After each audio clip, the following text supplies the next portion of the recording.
Good morning 11th class.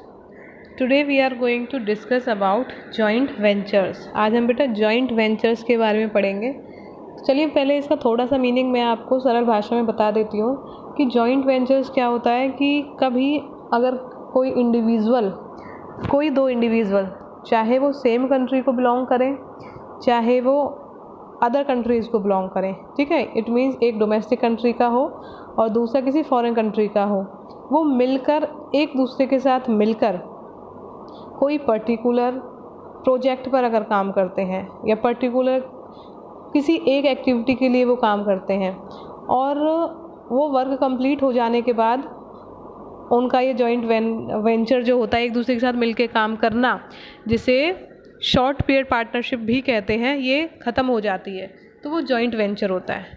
ठीक बेटा, partnership जो है वो एक अलग चीज़ है, क्योंकि पार्टनरशिप में क्या होता है कि एक बिज़नेस रन किया जाता है जहाँ पर कुछ पार्टनर्स हो सकते हैं 2 या 3 और वो कंटिन्यूअस कंप्लीट जब तक बिज़नेस चलेगा तब तक वो एज अ पार्टनर काम करते हैं।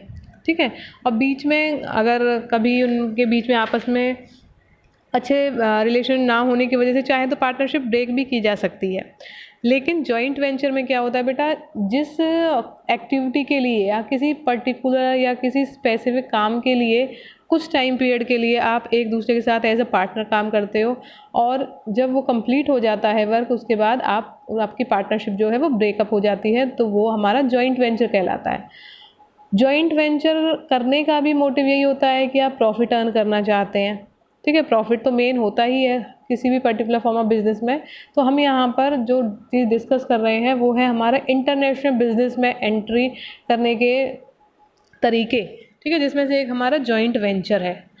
सपोज़ कीजिए कि एक इंडिविजुअल है जो कोई प्रोजेक्ट उसने लिया है, उस प्रोजेक्ट को कंप्लीट करने के लिए उसे सपोज़ 1 करोड़ रुपए की रिक्वायरमेंट है, लेकिन उसके पास खुद के पास 1 करोड़ रुपीज़ नहीं है, तो वो उस सिचुएशन में क्या करेगा, किसी और इंडिविजुअल को अपने साथ उस प्रोजेक्ट में लगा सकता है।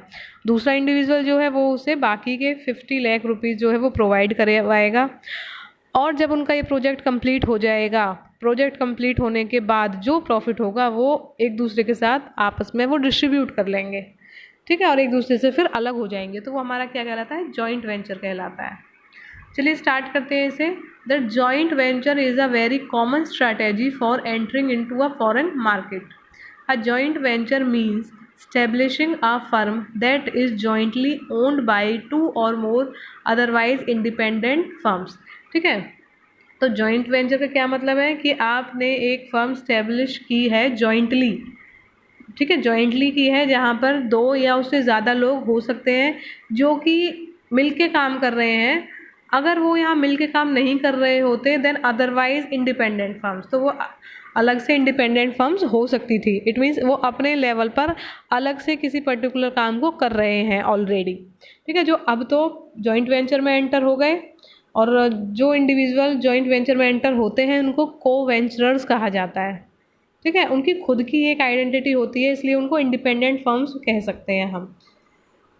In the widest sense of the term, it can also be described as any form of association which implies collaboration for more than a transitory period। ठीक है, टाइम पीरियड जो है वो बेटा ज़्यादा भी हो सकता है, ज़रूरी नहीं है 1 ईयर टाइम पीरियड हो, उससे ज़्यादा भी हो सकता है।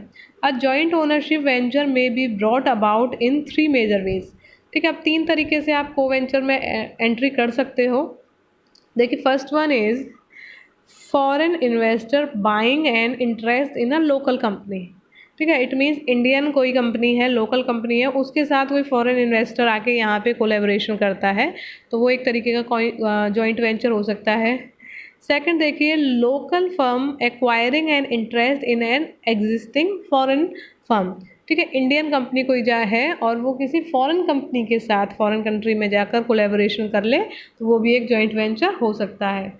थर्ड देखिए, both the foreign and local enterprises jointly forming a new enterprise. ठीक है, या ऐसा भी हो सकता है कि दोनों ही जो फर्म्स हैं वो दोनों ही फॉरेन हैं, विदेश में हैं, या फिर दोनों ही लोकल एंटरप्रेन्योर्स हैं, तो वो मिलकर एक जॉइंट वेंचर बना सकती हैं। ठीक है, दोनों ही विदेशी कंपनियां हो सकती हैं या दोनों ही इंडियन कंपनीज हो सकती हैं। आगे देखिए बेटा advantages. First one is that since the local partner also contributes to the equity capital of such a venture, the international firm finds it financially less burdensome to expand globally। ठीक है, तो क्योंकि यहाँ पर इन्वेस्टमेंट जो है दोनों side से हुई है बेटा, तो उसकी वजह से एक फर्म के ऊपर बर्डन नहीं पड़ता है, या फिर उसे खुद से बहुत सारी कैपिटल इन्वेस्ट करने की ज़रूरत नहीं होती है, क्योंकि दूसरी फर्म जो है वो भी कैपिटल वहाँ पे इन्वेस्ट कर रही है। ठीक है, तो बर्डन कम हो जाता है। सेकंड देखिए, joint ventures make it possible to execute large projects acquiring huge capital outlets and man power.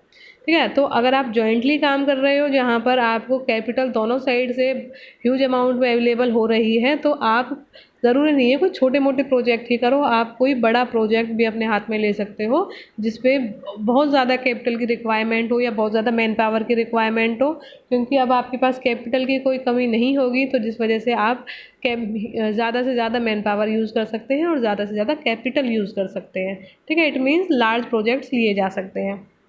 Third देखिए, the foreign business firms benefits from our local partners knowledge of the host countries regarding the competitive conditions, culture, language, political system, business systems। अगर आप कोई foreign company जो है बेटा वो India में आकर सेटअप अलग से अपना बिजनेस सेटअप करना चाहती, तो उसे बहुत सारी डिफ़िकल्टीज फेस करनी पड़ सकती थी। ये हम ऑलरेडी पहले पढ़ चुके हैं।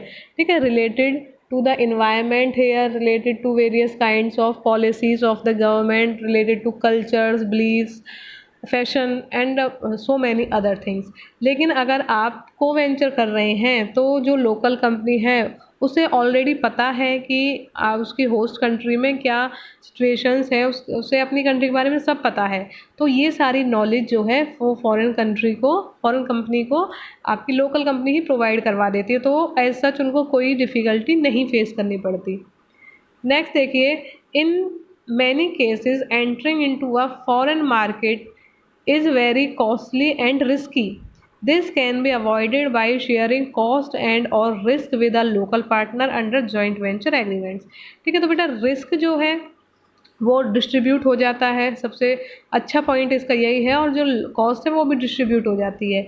अगर आपको वेंचर्स में 2 लोग हैं तो 2 के बीच में डिस्ट्रीब्यूट हो जाएगा सारा रिस्क, अगर 3 है तो 3 के बीच में डिस्ट्रीब्यूट हो जाएगा, तो उसी के अकॉर्डिंग प्रॉफिट भी डिस्ट्रीब्यूट होता है बेटा, क्योंकि प्रॉफिट जिस रेशियो में बटेगा उसी रेशियो में लॉस भी डिस्ट्रीब्यूट होते हैं। ठीक है, तो लागत कम आती है आपको। कॉस्ट, एक बंदा अगर काम कर रहा है तो सारा का सारा अगर लॉस हो जाता है तो वो उसी को सफ़र करना पड़ेगा, लेकिन अगर 2 हैं तो 2 में डिस्ट्रीब्यूट हो जाएगा, तो बर्डन कम हो जाती है। किसकी बर्डन कम हो जाएगी? कॉस्ट की और रिस्क की।